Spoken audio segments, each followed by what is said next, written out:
Osman Bey. His name echoes through history. He was the father of the Ottoman Empire. Born in the 1200s, this amazing leader created one of the strongest empires the world has ever seen. His story is full of adventure and excitement.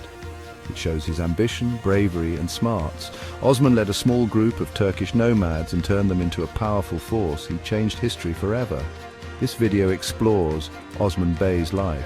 We'll learn about his early years, his rise to power, and how he started the Ottoman Empire. We'll travel back in time to when the Byzantine Empire was weakening and new powers were emerging. We don't know exactly when Osman Bey was born. Historians think it was around 1258, a time of great change in Anatolia. The Byzantine Empire was losing its grip on the region and Mongol armies were coming from the east. This turmoil gave ambitious leaders like Osman a chance to rise. Even though we don't know his exact birth date, we know that Osman was born into a world on the verge of transformation. He belonged to the Kayi tribe, nomadic Turks who traveled west from Central Asia. The Kayi were tough warriors and skilled herders. They were used to the challenges of life on the move. Growing up in the Kayi tribe taught Osman to be loyal, strong, and respectful of tradition. These qualities would help him as he faced political challenges and led his people to create an empire. Though small, the Kayi were known for their fighting skills, a reputation that would grow under Osman. The Kayi tribe, Osman's people, were part of a larger group of Oghuz Turks who had been moving west for centuries. These nomads were famous for their horseback riding and their loyalty to their leaders. Their lives were a mix of herding animals, raiding, and finding new pastures. They were always on the move, looking for a better life. Growing up in the Kayi tribe taught Osman important values like loyalty, resilience, and respect for tradition. These values would guide him as he navigated the complex world of politics and led his people to establish an empire. Though small in number, the Kayi were known for their fighting ability, a reputation that would only grow under Osman's leadership. Osman's father, Ertugrul, was the leader of the Kayi tribe. He led them west to escape the Mongols and find better land for their animals. They eventually settled in Anatolia, on the edge of the weakening Byzantine Empire, in a place called Sogut. This strategic location between the Byzantine Empire and the Seljuk Sultanate of Rum would be crucial for the Ottomans. Ertugrul was a skilled leader who secured a place for the Kayi in this new land. He was good at dealing with the complicated alliances and rivalries of Anatolian politics.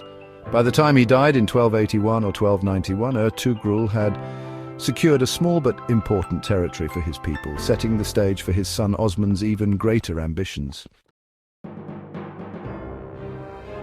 When Osman's father died, he became the leader. He quickly showed his strength and expanded the tribe's influence. He knew that the weakening Seljuk Sultanate was an opportunity for the Kayi. Osman wanted more than survival. He wanted to create a great future for his people in Anatolia. He started by taking control of the area around Sogut. He used diplomacy and military skill to defeat nearby Byzantine lords and protect his borders. These early victories, though small, made people see him as a strong leader. Many warriors joined his side. When the Seljuk Sultanate of Rum collapsed in 1308, it was a turning point. Osman took advantage of the situation. He declared independence from the Seljuks and created the Ottoman Beylik, a small state that would become the Ottoman Empire. Every year, Osman became more powerful. He knew that controlling important locations was crucial. He focused on expanding west towards Byzantine cities in Anatolia. He knew that these cities were important for trade, and controlling them would make his state wealthy. Osman won battles using military strength and clever tactics. He wasn't just a fighter, he was a smart strategist. He knew how to make alliances and use his enemies' weaknesses against them. He also wanted to win the support of the local people, many of whom disliked Byzantine rule. He offered them protection and religious freedom, which was very different from the Byzantines' often harsh rule. The Battle of Baphaeus, fought in 1302, was a very important moment for Osman. It showed that the Byzantine Empire was weakening and a new power was rising in Anatolia. The battle took place near the town of Baphaeus, close to Nicomedia, an important Byzantine city that Osman wanted to conquer.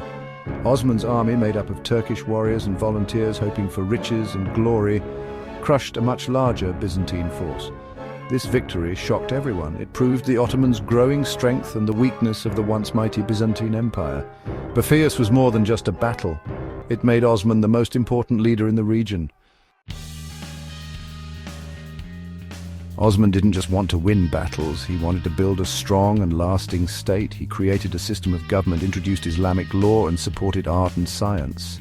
He knew that true power came not just from winning battles, but also from having strong laws and institutions. Osman wanted his people to be united, so he made Islam the official religion of his new empire. However, he allowed people of other religions, like Christians, to practice their faith freely. This tolerance, a key part of early Ottoman rule, helped the empire last for a very long time. Osman Bey died in 1326. He left behind a legacy that would shape history for centuries. Though he didn't rule for a long time, his impact was huge. He had turned a small group of nomadic warriors into a powerful state ready to rule Anatolia. When he died, the Ottoman Beylik controlled a large part of western Anatolia. The Byzantine Empire, once so powerful, was now struggling to survive. Osman's successors, inspired by his vision, continued his work. They expanded the empire and made it one of the most powerful and influential in history. Osman's name, forever remembered, reminds us that a single leader can change the world.